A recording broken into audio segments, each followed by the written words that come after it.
Good happy Thursday afternoon.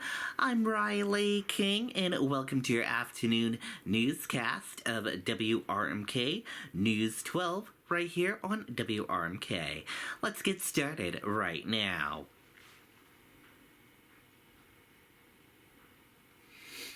First step, Concord Police searching for person of interest after indictory device left outside of a cafe on Main Street in Concord, New Hampshire.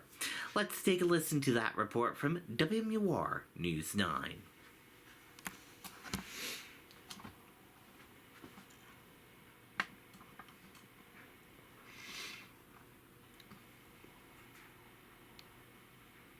We independents in New Hampshire can make an outsized difference. We can move the needle with the right candidate, and we have a very being openly LGBTQ sometimes means people will try to antagonize you. Emmett Soldati is the owner of the Teetotaler Cafe. Tonight, Concord Police released photos of a person of interest in connection to an incendiary device left just outside of his cafe 9 months ago. Concord PD has been working on this case since the incident back in March. We are just happy that Concord is supporting what we do and is sort of following up and holding people accountable, like similarly what we saw with the Attorney General's investigation. The potential threat, just one Emmett and his staff have experienced this year.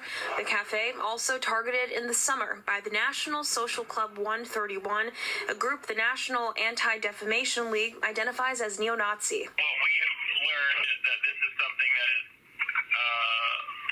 a very small part of what is happening in our democracy, and the much larger part is the community that supports us and helps people feel like they belong here. And while the AG's Civil Rights Unit continues its investigation alongside police, Emmett says he'll keep standing up to those who try to harm his business and all it represents. At the end of the day, that's the feeling that keeps our spirits strong and keeps us going.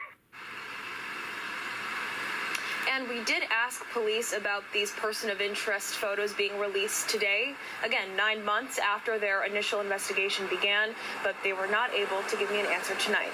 We're live in Concord. Imani Fleming, WMUR News 9. Okay, and there you go on that report. Nikki Haley responds to question on the start of the American Civil War. Let's take a listen to that report from WMUR News 9. Commitment 2024 now. The issue of slavery came up tonight during a town hall for Republican presidential candidate Nikki Haley. She was speaking at a town hall in Berlin when a voter asked her what she thought caused the Civil War. This was her response. I think it always comes down to the role of government and what the rights of the people are. And I will always stand by the fact that I think government was intended to secure the rights and freedoms of the people. It was never meant to be all things to all people.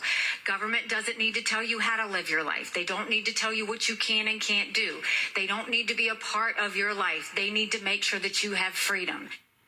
The voter then asked why she didn't mention slavery in her response, to which Haley said, quote, "What do you want me to say about slavery?" The voter then said, "You've answered my question. Thank you." Okay, and there you go.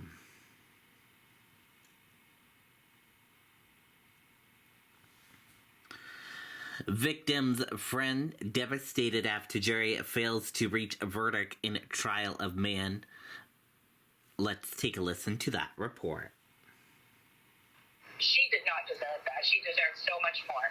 Prosecutors say 11-year-old Melissa Tremblay's body was found on railroad tracks in Lawrence, Massachusetts in 1988 with signs of blunt force trauma and stab wounds. 35 years later, Marvin McClendon faced a judge and a jury accused of being her killer. But the jury couldn't reach a verdict today, so a mistrial was declared. I'm truly devastated, and I really am at somewhat of a loss for words. Andrea Ganley was 6 years old when she met Melissa, or Missy as she was called by those close to her. But she was fun, she was loving, and she loved to be loved. Ganley now has a daughter of her own, who she says learned about what happened to Missy when she was about that same age. In an effort to protect my own daughter and to also show her how real evil and danger really can be. Investigators had been searching for Missy's killer for years. They say DNA evidence matched McClendon, who was arrested last year at his Alabama home. His attorney tells News 9 he's innocent. And as far as he knows, the Essex County District Attorney's Office is going to proceed in their prosecution with another jury trial. The indictment is still active. That's the vehicle that allows the government to proceed to trial. And they have not dismissed the case or null prossed it, which means that it's still active, and the next step is to have another jury trial. Mr. McClendon is innocent, and I look forward to trying this again. While Ganley hopes to keep her friend's memory alive. No one person can even imagine how many lives she truly touched of all ages, how many people love her, how many people miss her, how many people are so deeply affected. We've also reached out to the Essex County DA, but have not heard back. In the studio, Hannah Cotter, WMUR News 9. Okay, and there you go on that report.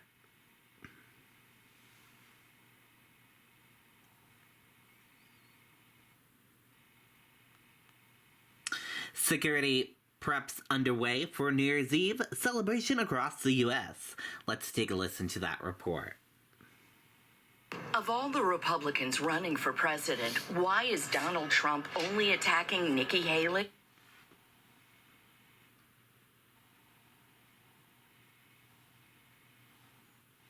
Now, to the reason behind a lot of that travel, millions of Americans getting set to ring in the new year. Cities across the country are ramping up security ahead of those celebrations, especially here in New York, with an eye on protests over the Israel-Hamas war. NBC's Kathy Park is in Times Square for us this morning. Kathy, good morning to you. What are the very latest concerns?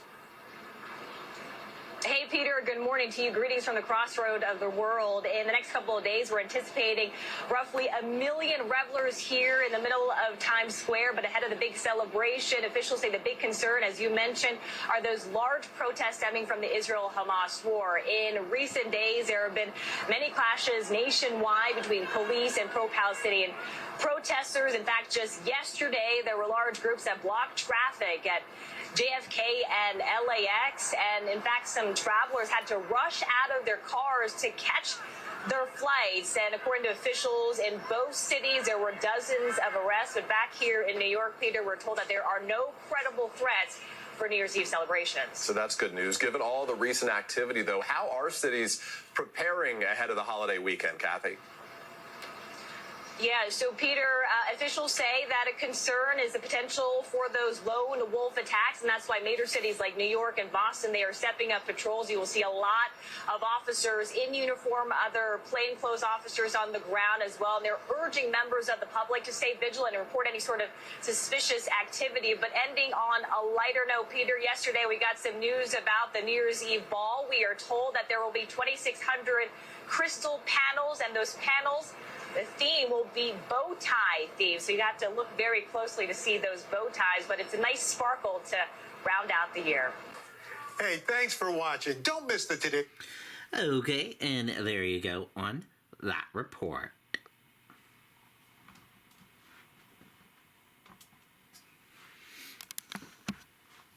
And that does it for this afternoon edition of WRMK News 12. Thank you for watching this afternoon edition. Have a great afternoon, and goodbye.